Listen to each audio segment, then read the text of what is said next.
Vamos ao debate aqui no NAU com os convidados desta noite. Miguel Costa Matos, do Partido Socialista, também Rodrigo Saraiva, da Iniciativa Liberal, ainda o António Rodrigues, do PSD, e o Rui Paulo Sousa, do Chega. Boa noite a todos. Temos agora a oportunidade de fazer algo que hoje não aconteceu no Parlamento, porque havia apenas discursos.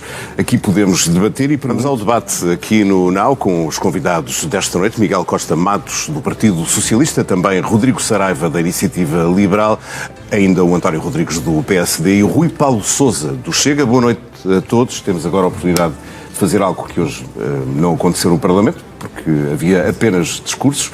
Aqui podemos debater e pergunto, Rodrigo, a IEL também frisou o facto de Mário Soares ter estado sempre do lado certo da luta, mas tocou noutros pontos menos positivos. Por exemplo, o Soares ter sido um governante, segundo a Iniciativa Liberal, por ter optado por um Estado omnipresente, pelo centralismo. Era o principal defeito de Soares. Boa noite a todos.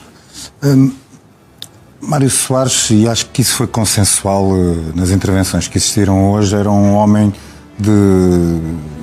com aparentes contradições. Houve depois duas intervenções, quer do Presidente da Assembleia da República, quer do Secretário-Geral do Partido Socialista, que puseram essas contradições numa lógica de pêndulo, de equilíbrio. Eu fiz um exercício quando disseram para vir hoje aqui, porque eu tive uma primeira versão da intervenção e escrevi muito sobre o que queria dizer sobre Mário Soares, e depois tive que reduzir, porque cada grupo parlamentar tinha até 5 minutos e meio para fazer a sua intervenção. E fui buscar para este debate aqui hoje um conjunto de coisas que tive que retirar da intervenção e que não foram possíveis dizer. E, por exemplo, nesta questão das contradições, por exemplo, Mário Soares evitou vários conflitos, mas também nunca fugiu de conflitos. O que é que eu quero dizer com isto? Uma das coisas que não foi possível dizer hoje, e das partes positivas do legado de Mário Soares, não haja dúvidas, é uma das figuras maiores da nossa democracia, é um dos pais da nossa democracia, não há dúvidas nenhumas disso, é um homem com defeitos e virtudes, é imperfeito, e nós liberais gostamos que as pessoas se considerem e se achem imperfeitas, isso é um bom ponto de partido. Mas, por exemplo, Mário Soares, e em conjunto com Maria Barroso, a sua cara-metade, a sua companheira de sempre, tiveram um papel preponderante para que não houvesse um conflito religioso no período revolucionário. E isso hoje penso que nem foi referenciado em nenhuma das intervenções, e foi um conflito que ele conseguiu evitar que existisse, até talvez como o pai dele era ministro da Primeira República, e foram tempos em que houve um conflito religioso muito grande, portanto ele talvez tenha aprendido através do seu pai que não poderia haver este conflito. Mas por outro lado, ele também não fugia de conflitos políticos. Por exemplo, ele enquanto Primeiro-Ministro tinha uma relação conflituosa, tensa, com o então Presidente da República, e enquanto Presidente da República teve uma relação conflituosa e tensa com o então Primeiro-Ministro. Portanto, isto era Mário Soares.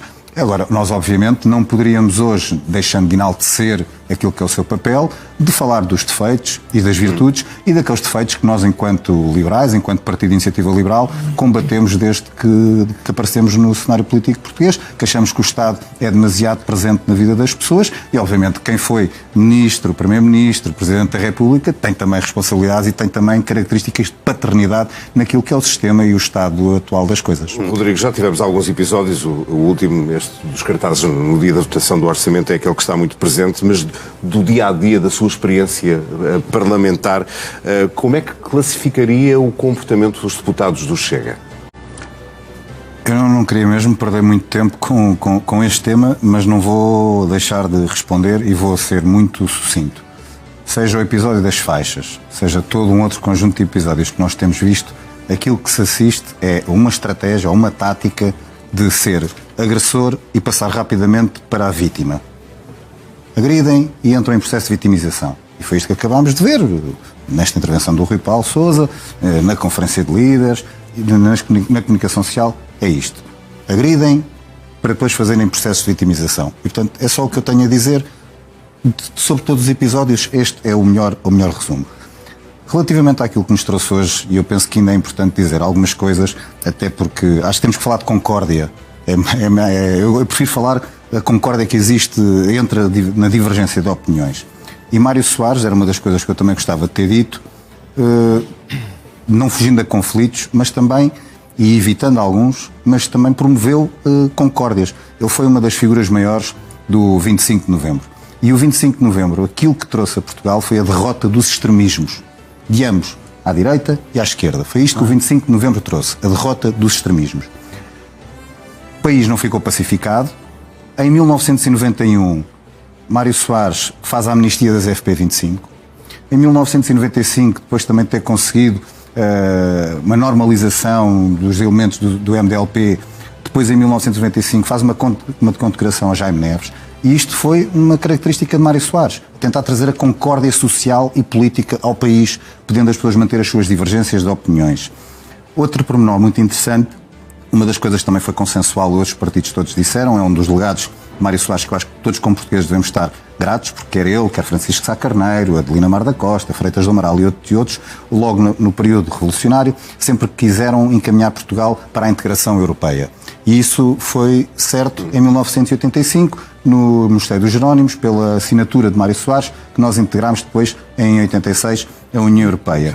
Por menor interessante, Mário Soares... E não só com o PCP, no dia, com o PSD na altura também. Há um pormenor interessante que pouco se fala. Às comunidades europeias, isso aí não é verdade. Isso não é inteiramente verdade. Temos divergências perspectivas europeias, mas não em termos da adesão de Portugal às comunidades. No dia seguinte a ter assinado, enquanto Primeiro-Ministro, o Tratado de Adesão à então Comunidade Económica Europeia, Mário Soares demite-se porque achava ele, em São Bento já fiz o que tinha a fazer e começou a pensar em Belém, onde depois foi vitorioso, o povo português reconheceu-lhe. Ele partiu o PS das presidenciais com 8%, consegue passar à segunda volta e vence Freitas do Amaral. Foi a primeira grande campanha política em Portugal que eu tenho memória de assistir com imenso gosto, uma pessoa que gostava de política, tinha 10 anos na altura, e esta é a história, são as coisas que eu hoje gostaria de ter dito na intervenção, que não disse, entre os defeitos e as virtudes de Mário Soares, que é uma figura que fica para a história e que é incontornável, goste ou não se goste dele, que eu não gostava muito, mas ele é incontornável. Por não dizer na cerimónia evocativa, porque por falta de tempo. Aqui também não tivemos todo o tempo do mundo, de resto já terminámos precisamente a nossa emissão desta noite da Informação Privilegiada.